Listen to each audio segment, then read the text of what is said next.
भी चित्र उस तरह का नहीं है। पहले नेताओं के चित्र होता था, उसके अनुसार कार्यकर्ता ढलते थे। हाँ, आज नेता के भी चित्र नहीं है, कार्यकर्ता भी देखता है। हाँ, और मजदूरों के बीच में रहते रहते रामदास बाबू के देखिए, आज तक उनकी पैदल यात्रा करते थे एमपी बनने के बाद भी। और उनको मिथिलेश बाबू एमएलए बनने के बाद भी जब मरे, मजदूर के ही एग्रीमेंट हो रहा था डीएम ऑफिस में, और वही उनकी अंतिम सांस ली। उनको जब बैंक खाता में हम लोग गए तो 10,000 रुपया मिला उनका, तो हम लोग चंदा करके उनको खारिज किया गया। इस तरह से मजदूर नेताओं का यहाँ का विधायक रहा है।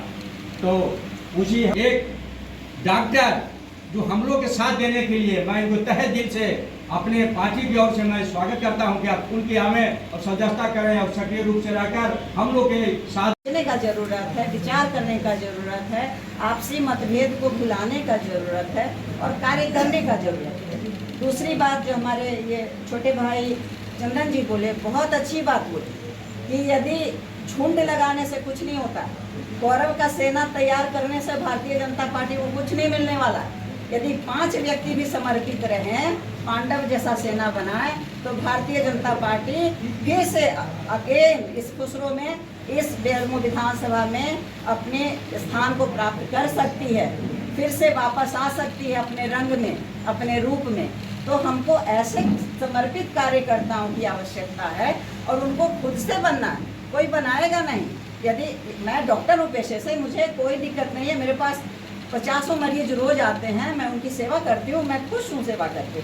लेकिन कहीं ना कहीं मुझे लगा कि इस क्षेत्र में एक हमारे जैसा समर्पित व्यक्ति, जो कि अपने पेशे में भी मैं बहुत समर्पित हूँ, अपने पेशेंट्स के लिए बहुत समर्पित हूँ, तो मुझे लगा कि मैं यदि इस क्षेत्र में आऊँ और लोगों के घर घर में जाकर इस बात को पहुँचाऊँ, तो शायद मेरे जैसा समर्पण बहुत सारे लोगों में, बहुत सारे युवाओं में, बहुत सारी हमारी बहनों में, जो छोटी बहनें जो घर में बैठी हुई हैं, कुछ नहीं कर रही हैं, उनमें ये समर्पण आएगा और फिर हम लोग मिल के एकजुट होकर भारतीय जनता पार्टी को बहुत आगे, बहुत ऊंचाई तक ले जाकर काम करें। ये नहीं ऊपर से दिखा रहे हैं कमल फूल भारतीय जनता पार्टी का झंडा और भीतर से है कुछ और, है ना। ये चीज़ तो मैं बार बार कहती हूँ और इसको मैं अभी भी कहूँगी और ज़रूर कहूँगी।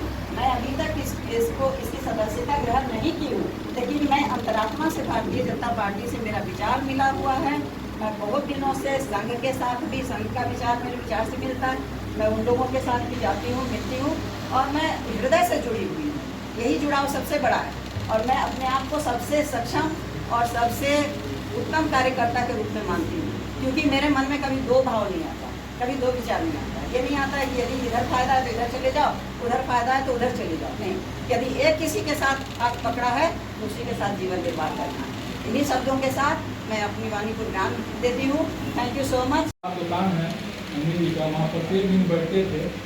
जब भी हम उनको बैठे देखते थे तो हम वाटर पास से चाय दुकान को जरूर बोलते थे, उनको जाकर चाय पिलाते थे। तो पापा के साथ हमेशा उनका उतना बैठना था और हमेशा हम लोग को तो आदमी इतना अभाव में भी इतना अच्छा सोच सकता है, उनको देख करके हमें प्रेरणा मिलता है। उतना उनका जीवन काफ़ी आर्थिक रूप से कमजोर रहा है, पूरा जीवन का हमको लगता है जब तक जन्म लिए होंगे और उनकी प्राप्त किए होंगे तो अभाव में जीवन जीत रहते हैं। लेकिन एक बहुत ही बड़ा सम्मान